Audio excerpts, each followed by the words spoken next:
Bank of England is arguably the central bank that faces the biggest policy headache right now. After the May MPC meeting, markets priced one more 25 basis point hike, but following large upside surprises for inflation and wage growth, markets now expect 5 basis point increases, taking bank rates to 5.75% at year end. A rate hike at the next meeting on June 22nd is almost certain.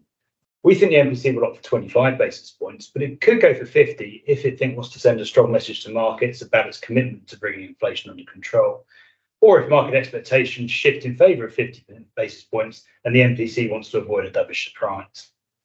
The scale of the market reaction indicates a lack of confidence that the bank has done enough so far to bring inflation under control, but it also implies that markets think the MPC will be willing to act further. Now, there's no press conference scheduled for the June meeting, so the messages in the minutes will need to be clear on how the MPC interprets the recent data and whether its inflation outlook has changed. For our part, we think inflation will prove more persistent than anticipated. Our current baseline forecast assumes 25 basis point hikes in June and August, with bank rate then remaining at 5% throughout 2024. The impact of recent market moves is already feeding through to consumers, with mortgage deals being repriced, and the impact of higher debt servicing costs and higher inflation means we've cut our forecast for 2024 GDP growth to 0.9%.